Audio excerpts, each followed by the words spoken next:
ठंडी रात और एक परेशान आदमी। दिल्ली की सर्द रात। सड़कें सुनसान थीं।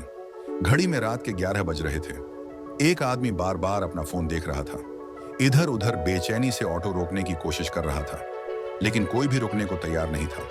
पास में चाय बेचने वाले रामू काका ने उसे देखा। वो 60 साल के बुजुर्ग थे। कई सालों से उसी चौराहे पर चाय बेचते आ रहे थे। उन्होंने धीरे से पूछा, बेटा क्या हुआ? इतनी रात गए कहाँ जाना है?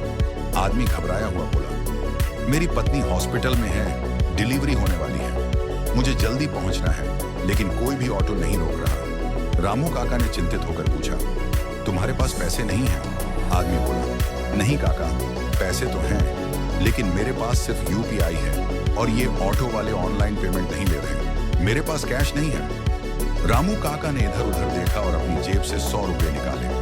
उन्होंने पास खड़े एक ऑटो वाले को वो पैसे देते हुए कहा, बेटा इसे हॉस्पिटल छोड़ दे, पैसे की चिंता मत कर। ऑटो वाला पहले झिझका, फिर उसने रामू काका की तरफ देखा, फिर उसने उस आदमी को बैठाया और तेजी से हॉस्पिटल की ओर बढ़ा।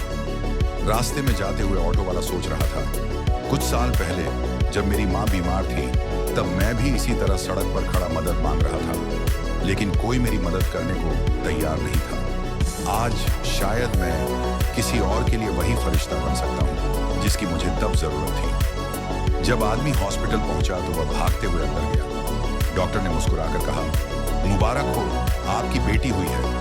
वो आदमी अंदर गया, अपनी बेटी को गोद में उठाया और उसकी आंखों से आंसू निकल पड़े। उसने तुरंत रामू काका को फोन लगाया, काका आपका बहुत बहुत धन्यवाद। सुबह वो आदमी फिर से रामू काका के ठेले पर पहुंचा। उसने हाथ जोड़कर कहा, काका आपका धन्यवाद। रामू काका मुस्कुराए और बोले, बेटा जिंदगी में दिया हुआ लौट कर जरूर आता है।